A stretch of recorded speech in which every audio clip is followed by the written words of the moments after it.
እግዚአብሔር መንፈስ ረሃባችን አንተ ነህ፣ ጥማችን አንተ ነህ፣ ናፍቆታችን አንተ ነህ። በኃይል ንካን፣ በክብር ንካን።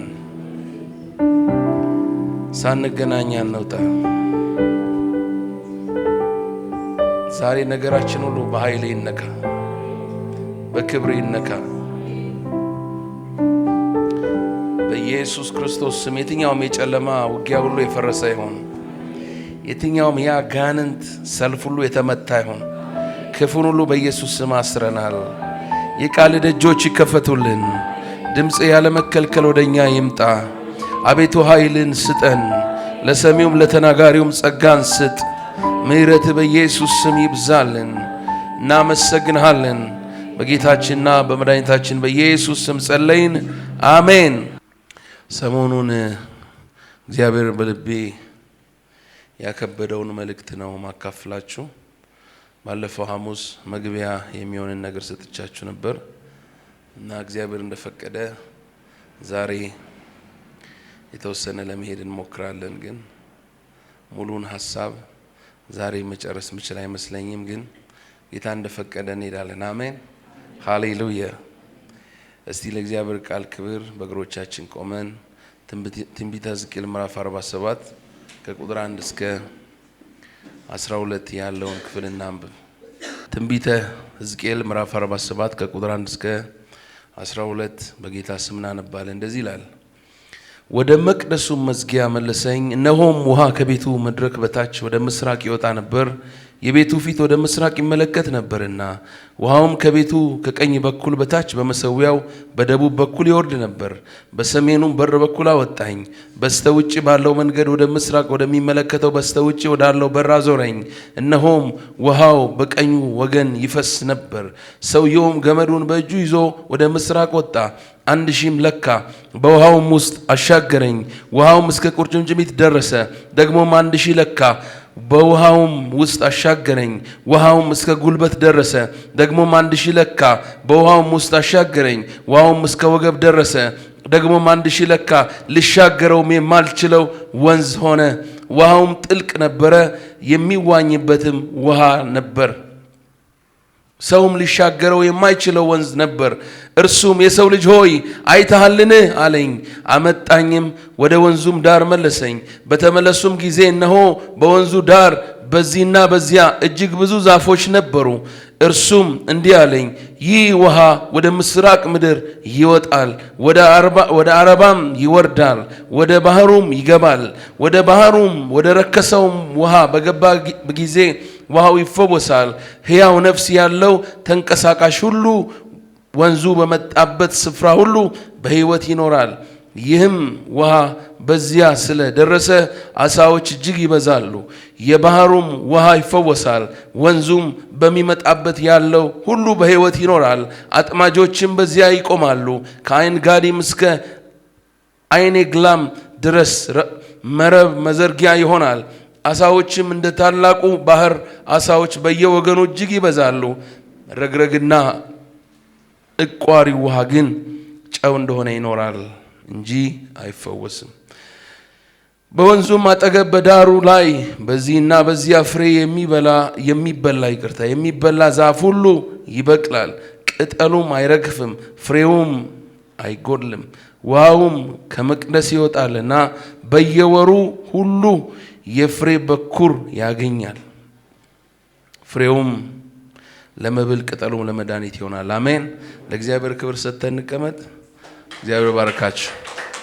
ዛሬ የምናገርበት ሐሳብ ባለፈው ሐሙስ መግቢያ ሰጥቻችኋለሁ። ወደ ጥልቁ ፈቀቅ በል በሚል ነው። እስቲ ወደ ጥልቁ ፈቀቅ በል በሉት። አጠገባችሁ ያለውን ሰው በደንብ ወደ ጥልቁ ፈቀቅ በል በሉት። ሃሌሉያ። እና ይህንን የተናገረው ጌታ ነው አይደለም? ካስተማረ በኋላ ጴጥሮስን ወደ ጥልቁ ፈቀቅ በላለሁ እና መረብህን ጣል አለው ሲለው፣ ጌታ ሆይ ሌሊቱን ሙሉ ደከምን፣ አንዳችም ግን ዓሣ አልያዝንም አላገኘንም አለው። ከዛ አንተ ግን ካልክ እንጥላለን ብሎ ሲጥል መረቡ እስከሚቀደድ ድረስ ታንኳው እስከማይችለው ድረስ ሌላ ታንኳ ጓደኞቹን እርዳታ ጠርቶ በሌላ ታንኳም በእነሱም ታንኳ እስኪሞላ ድረስ መረብ ሞላው ጀልባቸው። ክብር ለኢየሱስ ይሁን። ስለዚህ ወደ ጥልቁ ፈቀቅ ማለት ያዋጣል። አሜን ሃሌሉያ። ክብር ለኢየሱስ ይሁን። እና የኛ ወጣቶች ደግሞ የጋራ ጊዜ ሲኖራቸው ምሳ ስንበላ ቀይወጥ ከሆነ ተያይዘን ወደ ጥልቁ እንውረድ ይላሉ። ምን ማለት ነው? ያው ከቀይወጡ ወደ አጥንቱ ምናምን ማለት ነው። ወደ ውስጥ በደም ዛቅ አድርገን እናወጣለን ማለት ነው። ስለዚህ ዛሬ ተያይዘን ወደ ጥልቁ ወደ እግዚአብሔር ጥልቅ ነው። ግን ወደ ምግባ ወደ እንጀራ እናወጣ አይደለም፣ ወደ እግዚአብሔር ጥልቅ። አሜን። ጥልቅ ወደ ሆነ ወደ እግዚአብሔር ነገር መግባት ይሆንልን። አሜን ይሆንልን። እስቲ ወደ ጥልቁ ፈቀቅላለሁ በሉኝ። እግዚአብሔር ወደ አዘጋጀልኝ ክብር ፈቀቅላለሁ በሉኝ እስቲ። አሜን። ክብር ለኢየሱስ ይሁን። ሃሌሉያ። በጣም የሚገርም ራእይ ነው ሕዝቅኤል ያየው። ይሄ ራእይ ሕዝቅኤል ወደ እንግዲህ ከዚህ በኋላ አንድ ምዕራፍ ነው የሚቀረው፣ ወደ መዝጊያው ሲመጣ ያየው ራእይ ነው። መግቢያ ላይ ብዙ ጊዜ ማጥፋት አልፈልግም። ነገር ግን ሕዝቅኤል የመቅደሱን ራእይ ያየ ደግሞም ስለ ዘላለም የእግዚአብሔር መንግስት ኢየሱስ ክርስቶስ ሲመጣ ስላለው የዘላለም መንግስት የእግዚአብሔር መቅደስ ክብር እየተመለከተ ነው ይሄንን የሚጽፍልን ማለት ነው። ወይም ደግሞ ያየውን ነው የሚጽፍልን። ክብር ለኢየሱስ ይሁን። አሜን። እና ምን ይላል? ቁጥር 1 ላይ ወደ መቅደሱ መዝጊያ መለሰኝ፣ እነሆም ውሃ ከቤቱ መድረክ በታች ወደ ምስራቅ ይወጣ ነበረ። የቤቱ ፊት ወደ ምስራቅ ይመለከት ነበርና ውሃውም ከቤቱ ከቀኝ ወገን በታች በመሰዊያው በደቡብ በኩል ይወርድ ነበረ። በሰሜኑ በር በኩል አወጣኝ። በስተውጭ ባለው መንገድ ወደ ምስራቅ ወደሚመለከተው በስተውጭ ወዳለው በር አዞረኝ። እነሆም ውሃው በቀኝ ወገን ይፈስ ነበር ይላል። ክብር ለኢየሱስ ይሁን። አሜን። ወገኖቼ ይሄንን ራእይ ሕዝቅኤል ጌታችንና መድኃኒታችን ኢየሱስ ክርስቶስ ከመወለዱ ከ570 ዓመታት በፊት ያየው ራእይ ነው። ነገር ግን ይሄ ራእይ ይሄ ሕዝቅኤል ያስቀመጠልን ትንቢት ስለ ኋለኛው መቅደስ ስለ ኋለኛው የእግዚአብሔር ክብር የሚያወራ ክፍል ነው። ክብር ለኢየሱስ ይሁን። አሜን። ዮሐንስ በራእይ ይህንን እንደተመለከተ እናነባለን። በራእይ መጽሐፍ ምዕራፍ 22 ላይ ተመሳሳይ ነገር ዮሐንስ ይናገራል።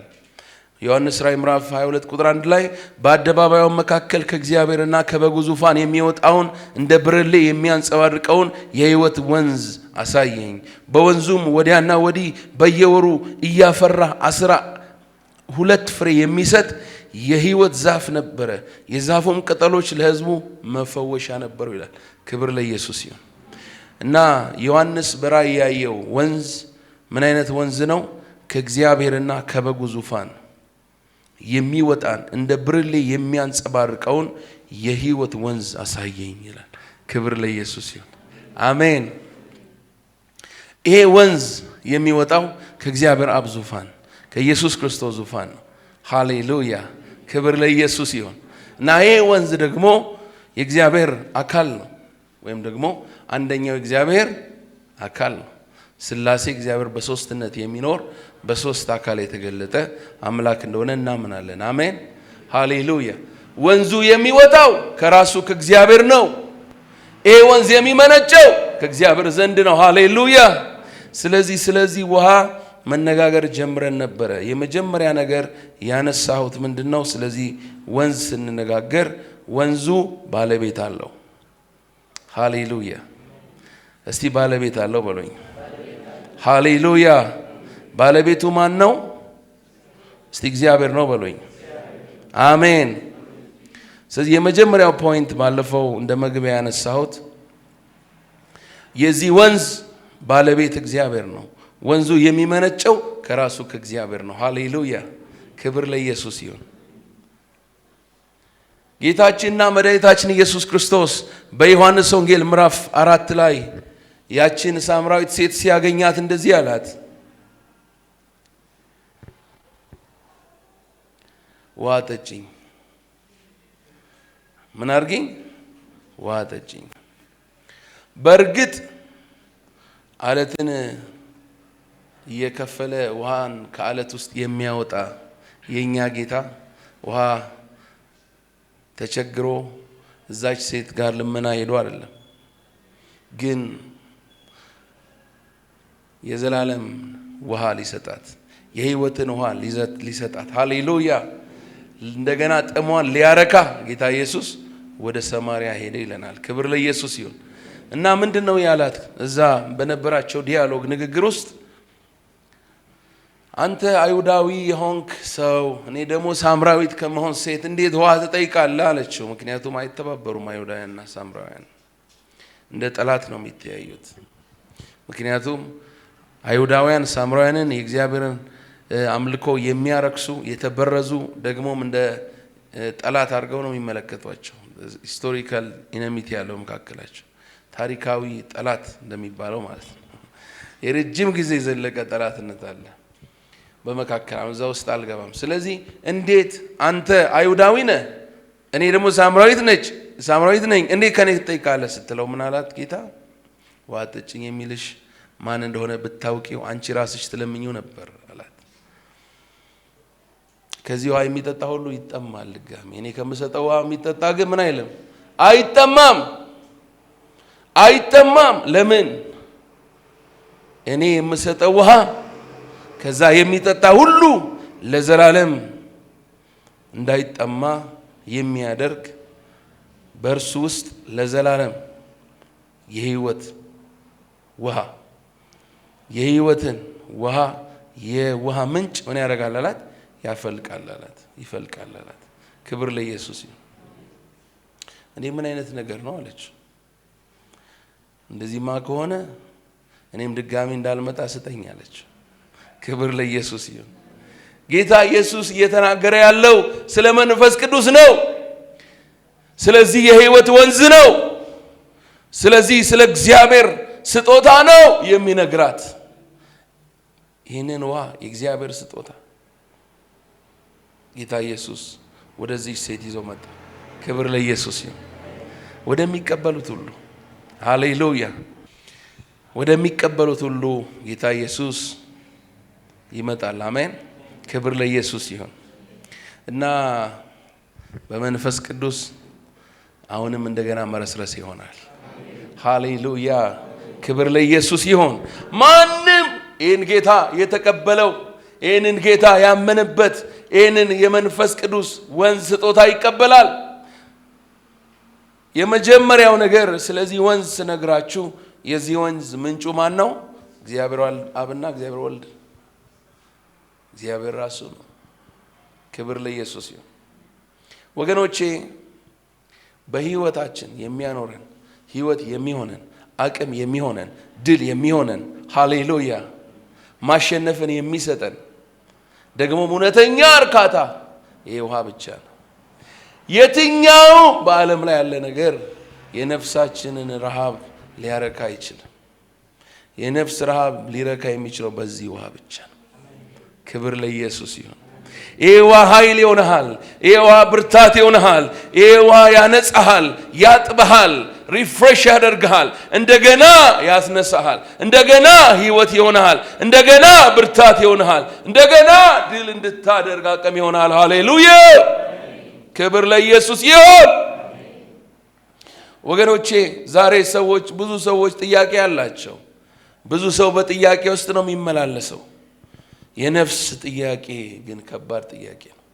ገንዘብ አይመልሰው፣ ትምህርት አይመልሰው፣ ዕውቀት አይመልሰው፣ ሰው አይመልሰው። ይህንን ጥያቄ ሊመልስ የሚችል ይሄ ውሃ ብቻ ነው። ይሄ ውሃ ብቻ ሲመጣ እውነተኛ እርካታ ይሆናል። ሃሌሉያ ክብር ለኢየሱስ ይሁን። ስለዚህ ሕዝቅኤል የተመለከተውን ይህንን ውሃ እንናፍቅ፣ እንፈልግ ወገኖች፣ እንፈልግ። ዛሬ ወደ ጥልቁ ፈቀቅ እንበል። አሜን። ወደዚህ ውሃ ፈቀቅ እንበል። ክብር ለኢየሱስ ይሁን። የሚከባችሁ ነገር ሁሉ አራግፋችሁ ቶሎ ወደዚህ ውሃ ፈቀቅ በሉ። ሪፍሬሽ ያደርጋችኋል። ሃሌሉያ! ያድሰናል። አሜን። ይለውጠናል። አሜን። የመንፈስ ቅዱስ ውሃ የተገኘንበት በልጁ የተወለድንበት ይሄ ወንዝ ዛሬ በህይወታችን ላይ እንደ ጅረት ሆኖ ይመጣል። አሜን። ክብር ለኢየሱስ ይሁን። የሚያምን ሰው በደንብ አሜን። ሃሌሉያ። ብዙ ክርስቲያኖች ግን ወደዚህ ውሃ ወደዚህ ወንዝ አይገቡም። ሁለት ቦታ ነው የሚቆሙት። እዚህ ጋር ይቆማሉ። ውሃው ጋር ትንሽ ነካ እና በሁለት እግር ነው መቆም ይፈልጉት። ይሄ ውሃ ወንዝ ነው በሉት። አጠገባችሁ ያለውን ሰው በደንብ ንገሩት። ወንዝ ነው በሉት። ካገኘ በለው፣ ከተገኘለት ይወስድሃል። አይሻለንም? ወደ እግዚአብሔር ክብር ውስጥ ይውሰደን። አሜን። ለጠላት ወደማንገኝበት ክልል ውስጥ ይውሰደን። ለስጋ ለኃጢአት ወደማንገኝበት ክልል ውስጥ ይውሰደን። ለራሳችን ወደማንገኝበት ክልል ውስጥ እግዚአብሔር ይውሰደን። ሃሌሉያ። እንደዚህ ነው ይሄ ውሃ፣ እንደዚህ ነው ይሄ ወንዝ። ስለዚህ መስማማት ይሻለናል። እስቲ መስማማት ይሻልሃል በሉት። አጠገባችሁ ያለው ሰውንም ደግማችሁ ሃሌሉያ። ወደ ጥልቁ ፈቀቅ በል በሉት። ሃሌሉያ። በሕይወትህ የሚያቆምህ ድልን የሚሰጥህ ይሄ ወንዝ ነው። ሃሌሉያ። ክብር ለኢየሱስ ይሁን። ከዚህ ወንዝ ጋር ህብረት እናደርጋለን። አሜን። ክብር ለእግዚአብሔር ይሁን። የመንፈስ ቅዱስ ወንዝ ሪቨር ያስፈልገናል ለህይወታችን። ይሄ ወንዝ ጠላትን ያጠፋል። ይሄ ወንዝ ብርታት ይሆናል። ይሄ ወንዝ ከእግዚአብሔር ጋር የበለጠ ጥልቀት ያለው ህብረት ውስጥ እንድትገባ ያደርግሃል። ይሄ ወንዝ ህይወትን ይቀይራል። ይሄ ወንዝ ህይወትን ያለመልማል። ይሄ ወንዝ ተስፋን ያለመልማል። ይሄ ወንዝ እይታህን ያጠራል። ይሄ ወንዝ ይፈውስሃል። ከየትኛውም ቀንበር ሁሉ ነፃ ያወጣሃል። ከየትኛውም ቆሻሻ ያነጻሃል። ሃሌሉያ። ከየትኛውም ተጽዕኖ ነፃ ያወጣሃል። ሃሌሉያ። ከራስህም ያፋታል። የእግዚአብሔር ብቻ ያደርጋል። አሜን። ተስማማላችሁ? ክብር ለኢየሱስ ይሁን። ከኃጢአት መንደር፣ ከጨለማ መንደር፣ ከዲያብሎስ እስራት ግዞት፣ ደግሞም ከሞት ሰፈር ያወጣል ይሄ ውሃ። አሜን። ህይወት ያለው በዚህ ውሃ ውስጥ ብቻ ነው። እቋሪ ውሃ ግን ምን እንደሆነ ይቀራል ነው የሚለው። እቋሪ ውሃ ቅድም ያነበብ ነው ሕዝቅኤል ትንቢት ላይ እቋሪው ውሃ እቋሪው ብሎ የሚናገረዋል። ረግረጉና እቋሪ ውሃ ቁጥር 11 ላይ ግን ጨው እንደሆነ ይኖራል እንጂ አይፈወስም። ስለዚህ ፈውስ ከሌለው ምልልስ፣ ፈውስ ከሌለው ህይወት፣ ፈውስ ከሌለው ተስፋ ከሌለው ህይወት ከሌለው እግዚአብሔር ከሌለበት፣ እግዚአብሔር ከማይታይበት፣ እግዚአብሔር ከማይከብርበት ምልልስና ህይወት ዛሬ እልፍ ማለት ይሁንልን። እልፍ ማለት ይሁንላችሁ። እልፍ ማለት ይሁንልኝ። በኢየሱስ ስም ይሁንልን። ክብር ለእግዚአብሔር ይሁን። ብርታት ያለው እዚህ ወንዝ ውስጥ ነው። ኃይል ያለው እዚህ ወንዝ ውስጥ ነው። ይቀይርሃል፣ ይለውጥሃል። ዛሬ ታምነ ተሳፈርበት። አሜን። መርከብን አይደለም ያልኳችሁ፣ የመንፈስ ቅዱስን ወንዝ። ሃሌሉያ። ሕዝቅኤል ያየው ይህንን ወንዝ ነው። ይህንን ወንዝ ነው። ከመቅደሱ ነው የሚወጣው። ሳየው አለ ከመቅደሱ ከመድረኩ ነው የሚወጣው አለ። የእግዚአብሔር ዙፋን ካለበት ነው የሚወጣው። ከምስራቅ ነው የሚወጣው አለ። ክብር ለኢየሱስ ይሁን። ሃሌሉያ። ክብር ለኢየሱስ ይሁን። ወገኖቼ በቤተ ክርስቲያን ውስጥ 3 አይነት ሰዎች አሉ ይባላል። ስንት አይነት ሰዎች? 3 አይነት ሰዎች አሉ። የመጀመሪያዎቹ አይነት ሰዎች ይህንን ወንዝ እንዲመጣና ይህ ወንዝ እንዲወስዳቸው ቀን ከሊት የሚራቡ የሚጠሙ የሚጮሁ ናቸው። ይሰማል? ለዚህ ወንዝ የሚጮሁ ናቸው። ጸሎታቸውም ሐሳባቸውም ትልቅ ስፍራ የሚሰጡት ለዚህ የህይወት ወንዝ ነው። ምክንያቱም መልሳችን ሁሉ ያለው የት ውስጥ ነው? እዚህ የህይወት ውሃ ውስጥ ነው። ሃሌሉያ። ክብር ለመንፈስ ቅዱስ ይሁን። ይሄ ወንዝ ሪቫይቭ እንዲያደርጋቸው ህይወታቸው በዚህ ወንዝ በኃይል እንዲነካ ደግሞም ትውልዳቸው በዚህ ወንዝ እንዲነካ የሚጮው የሚያመጡ ናቸው። ለዚህ ወንዝ ራሳቸውን የለዩ ናቸው። ይሄ ወንዝ ካልመጣ ተስፋ እንደሌላቸው የገባቸው ናቸው። ያለዚህ ወንዝ ለውጥ እንደማይመጣ የገባቸው ናቸው።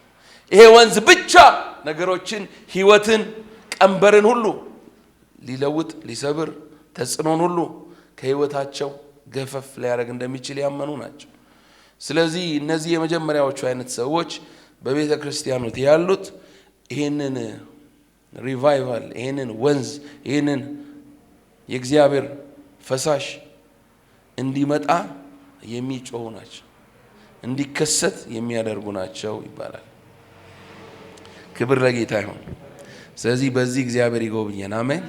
ከነዚህ ሰዎች መካከል ያርገን። አሜን ያርገን። ሃሌሉያ። ሁለተኛ አይነቶቹ ደግሞ ሰዎች ሁለተኛዎቹ ተመልካቾች ናቸው ይባላል። ተመልካቾች ናቸው፣ ይመለከታሉ።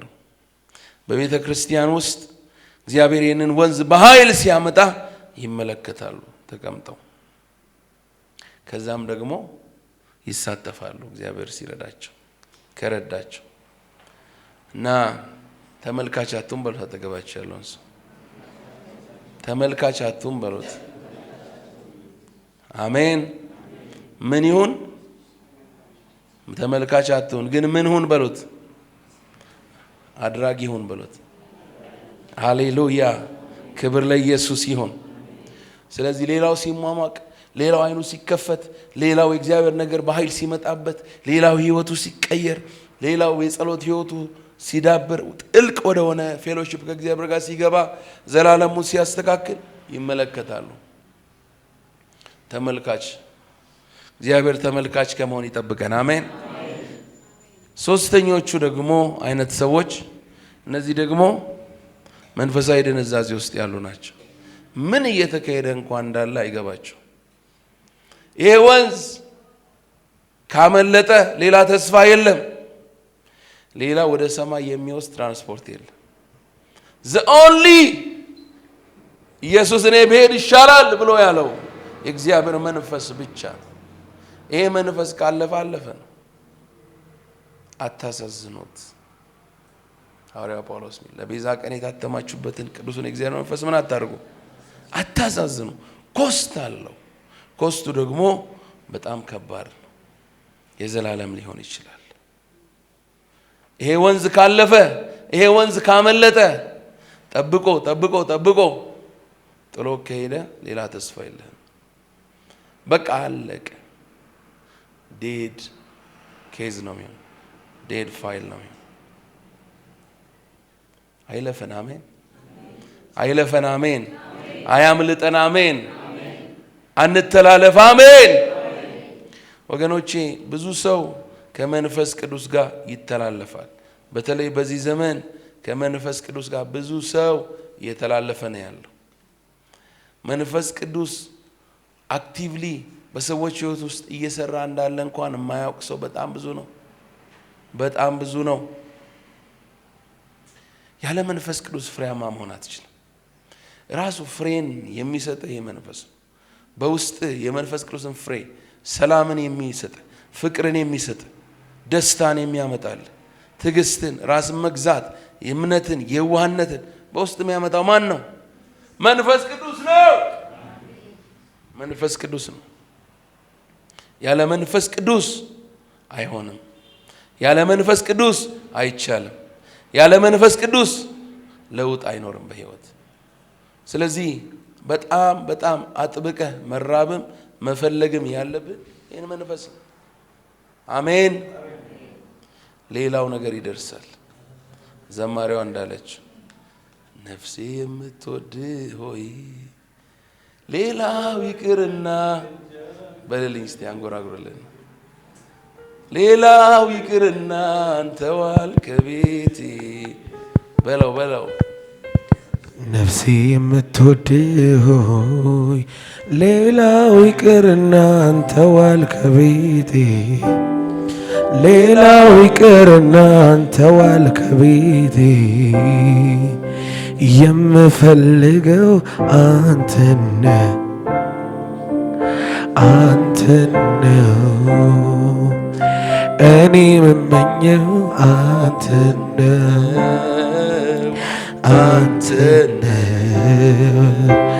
ምታስፈልገኝ አንተን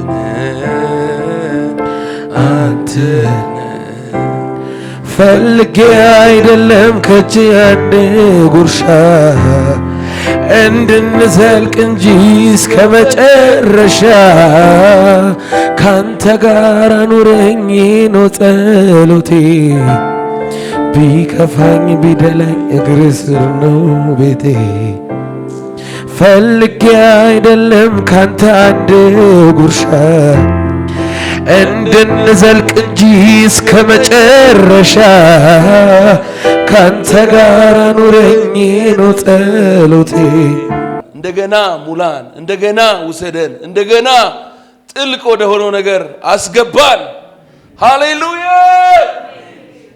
ክብር ለኢየሱስ ይሁን ይሄ ወንዝ ነው ያስፈልገን ወገኖች ይሄ ወንዝ ነው